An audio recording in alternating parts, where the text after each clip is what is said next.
nililipit sa'yo, maimbitahan ka lang. Amen? Praise the Lord, amen.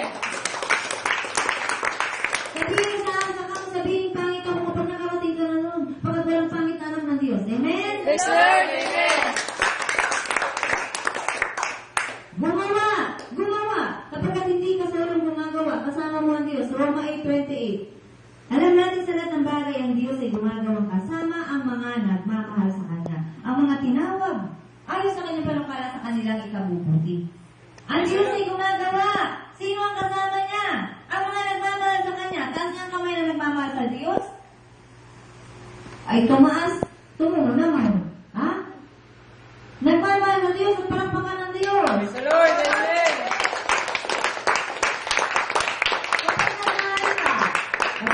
Wala dito hindi nagmamahal. Gusto mo makita yung minamahal mo. Hindi mo naman mamahal yan. Wala kang nakikita sa kanya. Nakaibig-ibig, di ba? Alam ko yung wala. Meron. Mahal kita. Wala akong alam ba't kita mahal. Meron! Meron! Sino ninyo alam meron siya nakita? Yung puso mo may nakita sa kanya. Hindi yung dalawang mata mo. Amen? Praise the Lord, amen. Ha? Kaya kung ikaw ay matalino, aba, mamahalin mo ang Diyos. Praise the Lord, amen. Dahil kapag minahal mo ang Diyos, ang sabi ng salita ng Diyos, gumagawa ang Diyos kasama ka sa ikabubuti mo. Praise the Lord, amen. Ha? Sa ikabubutin mo yan. Kaya kayong tatlo nandito sa ikabubutin mo yan. O bakit kayo ay pinilipit papapunta rito para makarating dito? Sino pinilipit ng Diyos, Beverly, para makarating dito sa inyong tatlo? Sino ba ang leader ng tatlo? Meron. Kaya mo silang dalhin tuwing linggo? Ay kung ayaw nila, iwan mo. Pagsisisihan nila yan. Kapagkat ikaw lamang ang kalakasan nila. Tumingin ka sa kanan. Tingnan mo yung kanan. Pogi yan. Tingin ka sa kaliwa. Mas gwapo yan. Diba? Tumingin ka sa sarili mo. Ikaw pinakagwapo sa tatlo. Praise the Lord, amen. Kapag ikaw ay nagdala ng kaluluwa sa Diyos, tandaan mo ang gwapo mo. Praise the Lord, amen. Ang ganda mo. Dala mo kasi ang Diyos. Ikaw ay nilikha ayon sa wangis ng Diyos. Kaya ang gwapo mo at ang ganda mo kapag kasama mo ang Diyos. Praise the Lord, amen. Ano man ang kulay mo? Ha? Ano man ang pagkakagawa sa iyo ng Diyos? Diyos ang gumawa sa iyo eh. Kaya wala silang karapatang mamakin ka kung ano ang pagkakaayos mo nang ilabas ka sa mundo. Praise the Lord, amen. Kaya ngayon, gumagawa tayo pare-pareho. Hindi lang ako. Lahat na nakakarating sa gawain ng Diyos ay dapat nang gumawa. Yun yung faith. Kayong tatlo, gawin yung 6 sa linggo, ha? Bawat isa may isang dala. Ayag ka ba? Magpapugi ka na sa Diyos. O Panginoon ko, ito ang alay ko sa iyo. Gawin mo rin gwapong kagaya ko. Praise the Lord, amen. Magkakapit ako, Panginoon, bigyan mo ako ng isang babaguhin mo. May isa kang kaibigan, utang ng utang sa iyo. Sabihin mo, di ka, doon tayo mangungutang. Mayroon doon, may nagbibigay, walang bayaran. Amen? Praise the Lord, amen. Gawin mo ang lahat ng magagawa niyo para sa Diyos. Sa kaligtasan una ng inyong mga sarili at pangalawa ng mga mahal niyo sa buhay. At kahit na ang mga nasa paligid na wala na, umaalalay kayo ang aalalay sa kanila. Ha? Ito dalawang batang ito, oh. Ayan mo, dyan yan, oh. Ayan mo, ang gwapo-gwapo ni Ruel. Di ba? Nandito yan sa linggo. Bakit? Kasi para sa Pasko, may regalo. Bata yan, tinatandaan mo, may regalo sa Pasko. Sinong bata ang ayaw na regalo pag Pasko? Nung tumaan kayo sa pagkabata. Sino ang hindi tumanggap ng regalo ng bata siya? Ha? Natatandaan ko nung bata pa yung mga anak ko, tigisan ng medyas yan. Tigisan ng medyas, nung buhay pa ang papa nila. Ha? Ang kaso binabantayan nila ang mag-alas 12. Hinahanap nila si Santa Claus na dumating. Ha? Kailangan muna silang matulog para malagyan ng medyas. Kasi mamuhuli ko sila si Santa Claus. Diba? O ngayon, kayo na mga Santa Claus sa inyong bahay. Kung may mga kapatid kayong maliit, ngayon pala mag-save na kayo ng piso-piso bawat araw. Ha? Para magpakabait sila, sasabihin nila, kailangan magpakabait para pagpasko may regalo. Di ba ganun? Ang tumatanggap lang kay Santa Claus yung mga mababait. Tama? O, ganun din. Sino sa inyo ang gusto tumanggap sa Pasko? Si Ruel. Ha? Pero ngayon pa lamang, sa mga anak ng Diyos, Pasko na. Amen? Praise the Lord! Amen! Ayan na, napakaaga. Dahil araw-araw ay Pasko, simbolo lamang yan. Christmas tree, nandyan ilalagay ang mga regalo. Pampaganda sa mata.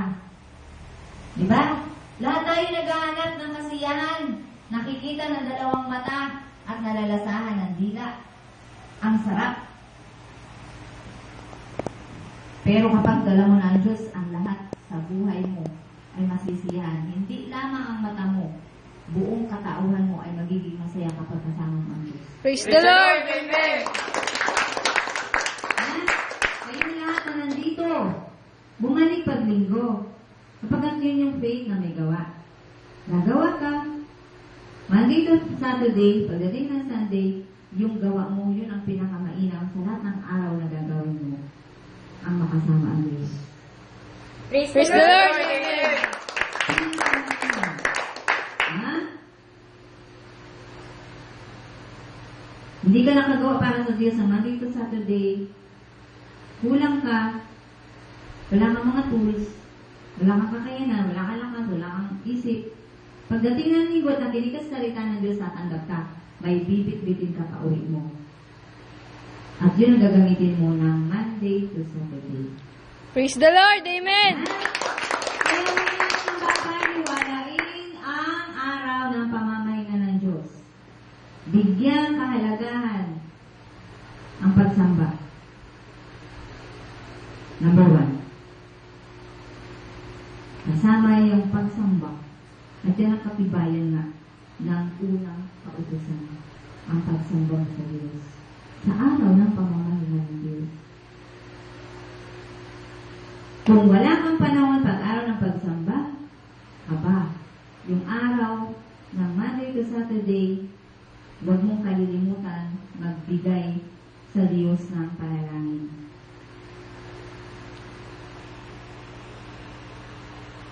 Ibig ko sabihin, ang Monday to Saturday, nawawaglit sa isip mo ang Diyos, ang linggo doon ka magbibigay sulit sa Diyos. Subalit, kung wala kang panahon ng linggo, yung Monday to Saturday mo, dapat makipag-ugnayan ka sa Diyos palagi sa pamamagitan ng panalangin. So, sa mga anak na ng Diyos, Monday to Sunday, ang pakikipag-ugnayan sa Diyos. Praise the Lord! Amen! Monday to Sunday. Kapag ang mga anak ng Diyos ay umaasa sa kanilang tatay. At alam nilang wala silang magagawa kung walang tulong ang tatay. At ang tatay natin lahat ay ating Diyos, Ama, sa ngalan ni Jesus. Praise the Lord! Amen! So sa mga matatagal na rito, i-record nyo nga yung mga gawa nyo. Gumawa kayo ng isang, aside doon sa diary, isang notebook pa. Records ng mga gawa. Maliwanag? At yun ay panibagong assignment nyo. Gawa. Hahanapan mo ang sarili mo ng gawa. At kung hindi ka satisfied sa gawa mo, alamin mo kung bakit. Ano ang kulang sa iyo. Okay? Maganda yan. Malalaman nyo kung ikaw ba ay tatanggap ng malaki kaysa sa kapatid mo dahil dun sa pananampalataya may kalakip na gawa. Praise the Lord! Amen! Kayo ang magbibigay ng grade sa inyong mga spiritual na buhay. Amen? Praise the Lord! Based Amen! on faith with actions. Meron kang nasa lubong na tao.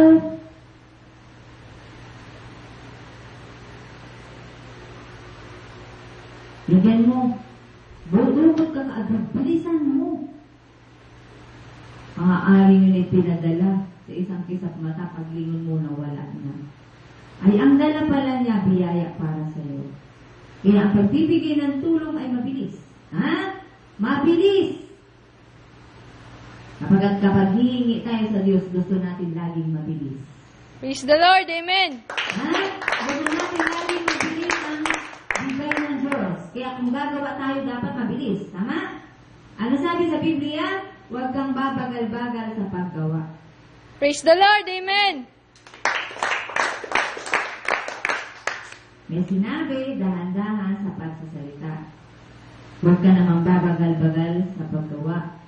Pero para sa akin, sa dami ng sasabihin ng Diyos, ay ayaw ko rin pabagal-bagal sa pagsasalita. Amen? Praise the Lord. Ito ay kapupulutan ng buhay at aral ng mga tao makikinig ng mga salitang lalabas sa bibig ko. Ha? Kaya sino nakaalam na nung kinausap ko, talaga napakabilis kaya parang wala na kayong naintindihan. Wala akong magagawa doon. Diyos na ang bahala magpaunawa sa inyo noong sinabi niya sa inyo. Kaya si Mark, ba? Mark. Dalawang Mark ang naka-attend na doon sa bahay. Ikaw ang unang Mark na nandito. Ha? Mark. Anong Mark mo? Mark Anthony. Anong Mark mo? Anong Mark nyo? Jesus Christ. Anong tanda nyo? Jesus. Anak ng Diyos. Praise the Lord. Amen. Anak ng Diyos! Ha? Taktak.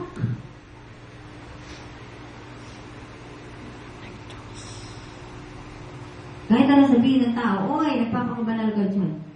Doon ka na lang sa Sampaloc Church, dami-dami doon eh. Ang dami kaya simbahan doon. Ha?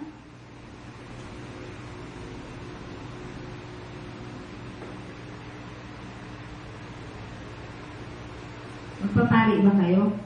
Pari lang ang pwedeng tumayo sa loob ng simbahan para magpahayag ng salita ng Diyos. Dito kayo sa labas, kakalat kayo sa Panginoon. Praise the Lord.